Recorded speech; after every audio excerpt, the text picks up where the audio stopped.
الحمدللہ رب العالمین والصلاة والسلام علی سید الانبیاء والمرسلین اما بعد فاعوذ باللہ من الشیطان الرجیم بسم اللہ الرحمن الرحیم یا رب لک الحمد کما ینبغی لجلال وجہک وعظیم سلطانک رب اشرح لی صدری ویسر لی امری واحلل عقدۃ من لسانی یفقہوا قولی رب زدنی علما۔ السلام علیکم ورحمۃ اللہ وبرکاتہ۔ پارہ نمبر 26 سورۃ الذاریات، اردو ترجمہ اور تفسیر۔ گزشتہ اسباق میں ہم نے اس کا ابتدائی تعارف پڑھ لیا۔ آج کے لیکچر میں آیت نمبر 1 سے آغاز کر رہے ہیں۔ تو آیت نمبر 1 سے لے کے 4 تک ہواؤں کا ذکر ہے، ہواؤں اور ان کی خوبیوں کا، ان کے وصف کا ذکر ہے، اور قسم کھائی گئی ان ہواؤں کی، اور قسم کھانے کے بعد ذکر ہوتا ہے قیامت کے دن کے برحق ہونے کا۔ تو ابتدا ہوتی ہے والذاریات ذروا، بکھیر کر اڑا دینے والیوں کی قسم۔ بکھیر کر اڑا دینا یعنی یہ اس میں ہواؤں کی کون سی صفت بیان ہے کہ جس طرح جب تیز ہوا چلتی ہے تو وہ مختلف چیزوں کو بکھیر کر لے جاتی ہے۔ اس کائنات میں نباتات کا ایک بہت بڑا نظام اس طرح سے بھی وجود میں ہے جن کو ہوا جس مٹی کو ایک جگہ سے دوسری جگہ لے کر جاتی ہے۔ ہمارے ہاں بہت سے ایسے سیڈز ہیں جو کہ اپنے پروں میں ہلکے ہلکے پنکھ ان کے ہوتے ہیں، اور وہ سیڈز ہوا میں اڑتے ہیں، اور پھر وہ جس جگہ جاتے ہیں وہاں پر ایک پودا اگاتا ہے۔ اس سمیت دیگر مٹی کے چھوٹے چھوٹے ذرات، ایسے منی پارٹیکلز جو کہ ہواؤں کے ساتھ اڑ کے ایک جگہ سے دوسری جگہ شفٹ ہوتے ہیں، اور ان کی وجہ سے ایک نباتاتی نظام جو ہے وہ وجود میں آتا ہے۔ اس کا ذکر ہے کہ بکھیرنے والیوں کی قسم، پھر بوجھ اٹھانے والیوں کی۔ یہاں پر بوجھ اٹھانے والیاں ہوا، کس بوجھ کا ذکر؟ یہاں پر یقیناً میں قربان جاؤں اس قرآن کریم کے کہ آج سے 1400 سال پہلے یہ نازل ہوتا ہے، اور اس میں تمام سارے کا سارا سرکل ذکر ہے کہ جو بارش کی وجوہ پر مبنی ہے، جس کی وجہ سے بارش ہوتی ہے۔ اور وہ کیا ہے جی؟ آج کی سائنس کہتی ہے کہ یہ ہواؤں کا ہی، یہ ہمارے جو بخارات ہیں انہی کا سسٹم ہے کہ زمین پر موجود پانی ہواؤں کے ذریعے بخارات بن کے اڑتا ہے، پھر بادل میں جاتا ہے، اور پھر بادل میں پانی سٹور ہوتا ہے، اور پھر وہ بادل پانی کو برسا دیتا ہے بارش کی فارم میں۔ اور سائنس نے آج اس کو پروف کیا، اور تب جب سائنس کا وجود ہی نہیں تھا تو وہی نے ہماری رہنمائی کی اور بتایا کہ یہ ہوائیں ہی ہیں جو کہ بادلوں میں پانی کا انتظام کرتی ہیں، اور اسی انتظام کو کہا گیا بوجھ اٹھانے والا۔ یعنی پھر وہ بادلوں کا ایک وجود کریٹ ہوتا ہے، اور یہی بادل اپنے اندر بوجھ سموئے ہوئے ہوتے ہیں جو کہ پھر بارش کی وجہ بنتے ہیں۔ پھر آسانی سے چلنے والیوں کی، یعنی بعض اوقات ہوا، ابھی سٹارٹنگ میں ذکر ہوا بکھیرنے والی یعنی تیز ہوا، اب یہاں ذکر ہے نرم ہوا کے جھونکوں کا، جو کہ اکثر اوقات بلکہ اکثر و بیشتر ہم ان کو محسوس کر پاتے ہیں۔ میٹھی اور ٹھنڈی ہوا، ان کی اس خوبی کا ذکر کیا گیا، جو کہ ایک نرم و ملائم سا ایک گوشہ سا ایک دم ہمارے جسم کو چھوتا ہے، اور گرمیوں میں اسپیشلی ہمارے جب وہ ہوا ٹکراتی ہے پسینہ خشک ہوتا ہے، ایک گہری سانس آتی ہے، اور ٹھنڈی ہوا جو ہے وہ ہماری گرمی کو دور بھگانے کا باعث بنتی ہے۔ تو ایسی نرم ہوا چلنے کا جو ذکر ہے، یقیناً ہم نے ایکسپیرینس کیا ہوگا ایسی پیاری ہوا کو۔ سم ہاؤ ہم بہت ذکر کرتے ہیں ایسے اپنے الفاظ میں کہ آج ہوا بہت اچھی چل رہی ہے، اور اس اچھی ہوا میں ہمارے پاس کیا ہوتا ہے کہ ٹھنڈی اور میٹھی ہوا، ٹھیک ہے، فور شور ہم نے اس کو ٹیسٹ نہیں کیا ہوتا، لیکن ان سینس وہ ٹھنڈی اور میٹھی یعنی جسم کو بہت اچھی لگ رہی ہوتی ہے، تو ہوا کی اس خوبی کا ذکر۔ پھر ذکر ہوتا ہے فالمقسمات امرا، پھر حکم کو تقسیم کرنے والیوں کی۔ اب یہاں پر جس کا ذکر ہے حکم سے مراد کیا ہے؟ امر مطلب کہ رزق مطلب کہ رزق کو تقسیم کیے جانے میں مراد ہواؤں کی کون سی خوبی کا ذکر ہے کہ جب ہوائیں بادلوں کو کھینچتی ہیں ایک جگہ سے دوسری جگہ تو حکم الہی یعنی بارش وہاں پر برستی ہے جہاں پر اللہ تبارک و تعالیٰ چاہتا ہے۔ بسا اوقات ہم بہت سی کالی گھٹاؤں کو دیکھتے ہیں جو کہ ہمارے سر کے اوپر سے گزر کے چلے جاتے ہیں اور برستے نہیں ہیں، اور بسا اوقات ہم دیکھتے ہیں کہ بادل اتنے سیاہ بھی نہیں ہیں اور اس میں سے بارش فل برس پڑتی ہے۔ یعنی رب العالمین چاہے جب جس پر جتنا میਂہ برسائے، رحمت کی بارش برسائے، یا اسی بارش میں اس کے لیے نقصان کا سماں پیدا کر دے، بہرحال یہ رب کی حکمت اور مشیت ہی ہوتی ہے۔ اب یہاں جو ذکر ہے حکم کو تقسیم کرنا، یہاں حکم سے مراد رزق ہے، اور رزق کو تقسیم کرنا یعنی کہ آسمان سے پانی برستا ہے اور اس کی وجہ سے ہی زمین پر رزق اگتا ہے، اور یہی وہ پانی ہے جس کی خوبی یہاں پر بیان کی گئی۔ ہم کہہ سکتے ہیں کہ اسی بارش کا برسنا اس چیز پر بھی ہے کہ ایسا نہیں ہے کہ لاہور، کراچی، فیصل آباد یہ شہروں کا کوئی ایک طرح سے ڈسٹینس ہے یا فرق ہے، یا اس شہر بارش ہے تو اس شہر میں نہیں ہے۔ ایک شہر میں ہوتے ہوئے، ایون کہ ایک ٹاؤن میں رہتے ہوئے کسی جگہ بارش ہو رہی ہے اور دوسری جگہ نہیں ہو رہی۔ وہاں سے یہاں تک کا تقریباً 10 منٹ کا فاصلہ ہے، لیکن ایک جگہ پر بارش اچھی ہوئی، دوسری جگہ صرف بوندا باندی، ایک جگہ بارش ہوئی نہیں اور دوسری جگہ بارش ہوئی۔ تو یہ نظام ایسا ہے جس کے ہم انکاری نہیں ہیں، اور رب العالمین نے اس کا صفت، یہ بارشوں کی، ہواؤں کی یہ صفت بیان کی کہ یہ ہوائیں ہیں جو کھینچ کر لے کر ایک جگہ سے دوسری جگہ بادلوں کو لے جاتی ہیں اور میرا رزق تقسیم کرتی ہیں۔ انما توعدون لصادق، 4 قسم کی قسمیں کھائی گئیں ہواؤں کی، اور پھر ذکر ہوتا ہے قیامت کے دن کے برحق ہونے کا کہ بے شک جس کی تمہیں وعید سنائی جا رہی ہے وہ ضرور سچ ہے۔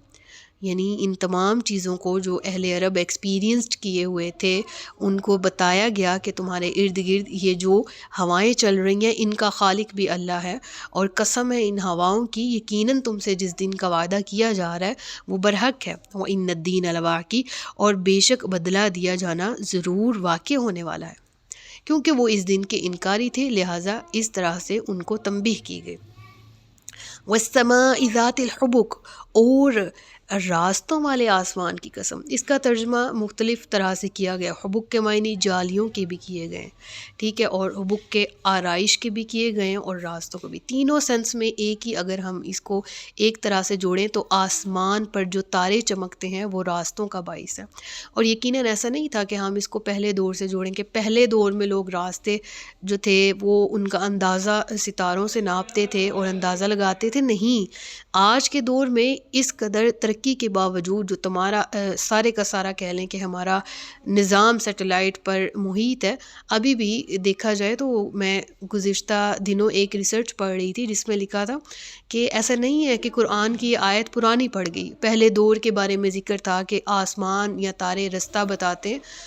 ابھی کہتے ہیں کہ جب ہوائی جہازوں نے خلا میں، ہوا میں طیاروں نے جب اڑان بھرنا شروع کی تو زمینی راستے ان کے لیے اس طرح سے کلیئر نہیں تھے، سمہاؤ دھند پڑ جانا یا بادلوں کا زیادہ ہونا یا بادلوں کی سطح سے اوپر ہونا، تو پھر اس صورت میں بسا اوقات نیویگیشن سسٹم جو ہے وہ بھی فیلئر کا شکار ہو جاتا ہے۔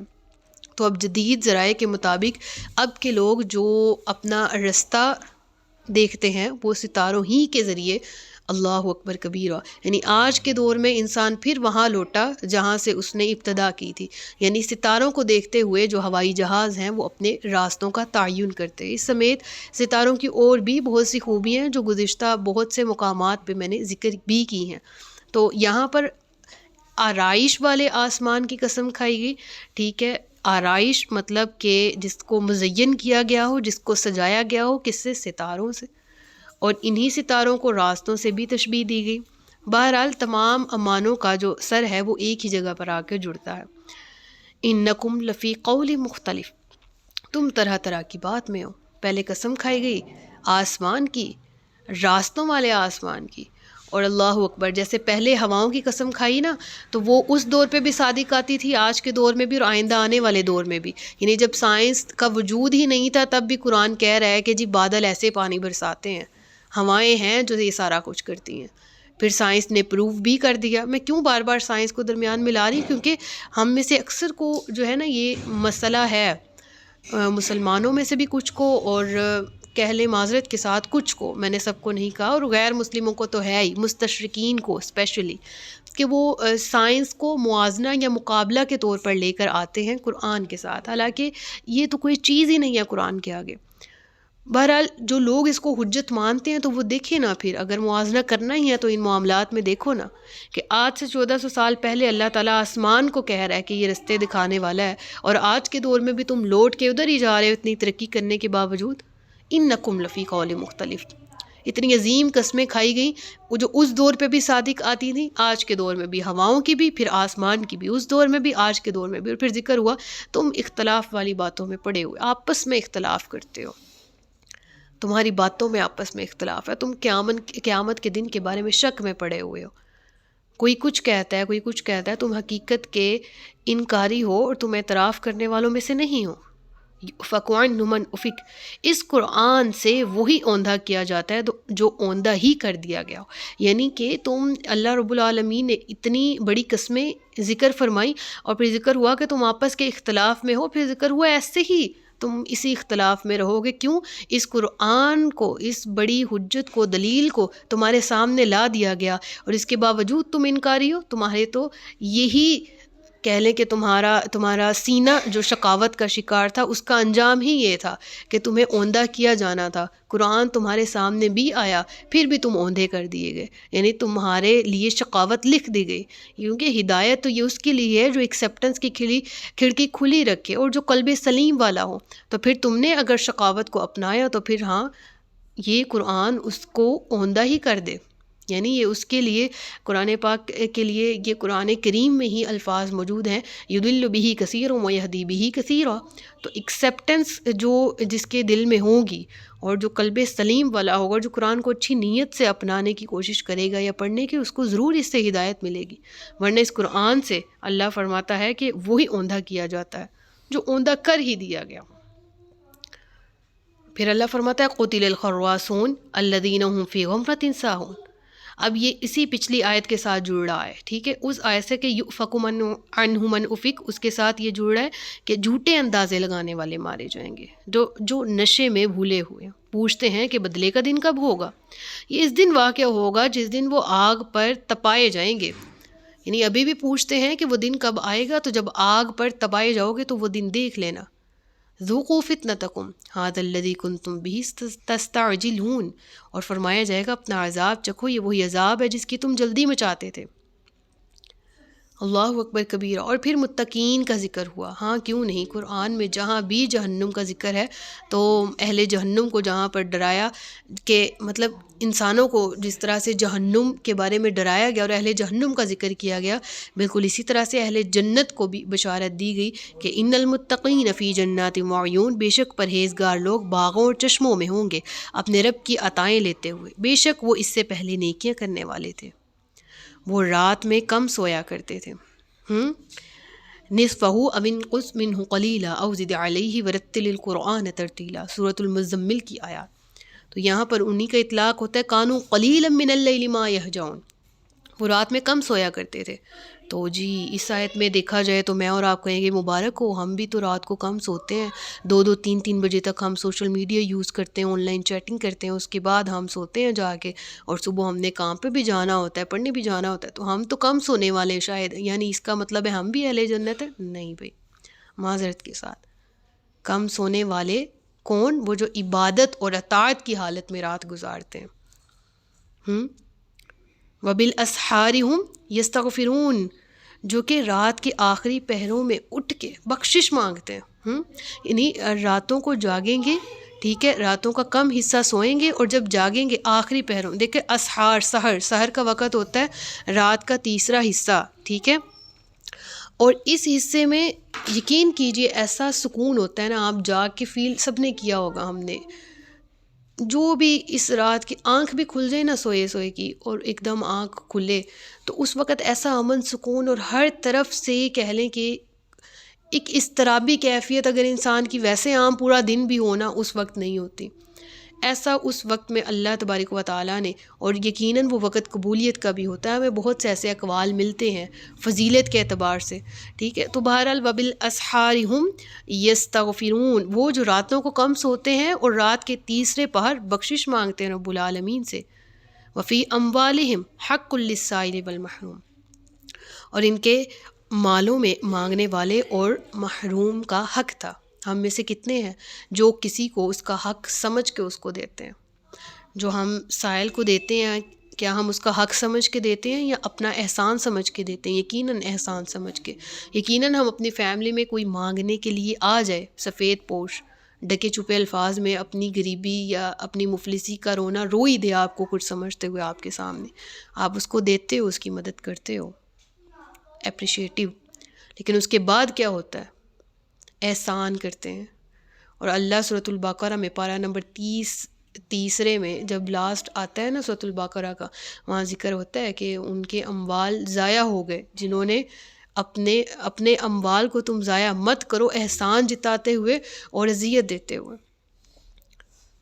تو اللہ تعالیٰ یہاں کیا فرما رہا ہے؟ حقن، عربی میں خاص اصطلاح یوز ہوئی کہ اپنے مال میں سے سائل اور محروم کو ان کا حق لوٹا دیتے ہیں، یعنی تمہارے مال میں حق ہے سائل کا، سوالی کا، اور اس کا جس کے پاس نہیں ہے، اور ہم حق سمجھتے ہوئے نہیں دیتے، ہم اپنی طرف سے احسان کرتے ہوئے دیتے ہیں۔ نہیں، ایک بات یاد رکھیے گا، ایک کا حق دوسرے کا فرض ہوتا ہے۔ ارے ہم تو اپنا فرض نبھا رہے تھے، جو اللہ نے مال دیا ہم اس میں سے دے رہے تھے، اور ہم حقدار کو اس کا حق دے رہے تھے، اس میں سے میرا تیرا کہاں سے آ گیا، اس میں سے احسان کہاں سے آ گیا۔ اور پھر میری موسٹ فیوریٹ آیت، اور اس آیت کو لے کے میں نے بہت ریسرچ بھی کیا، اس آیت کو لے کے میں نے بہت غور و فکر بھی شروع کیا، اور الحمدللہ کائنات کی کوئی بھی ایسی چیز دیکھوں تو یقیناً میرے ذہن میں آیت آتی ہے، اور میں اکثر اپنے تفسیری اسباق پہ اس آیت کو پڑھتی ہوں۔ وہ ہے کہ وَفِي الْأَرْضِ آیَاتٌ لِّلْمُوقِنِينَ، اور زمین میں یقین والوں کے لیے نشانیاں ہیں۔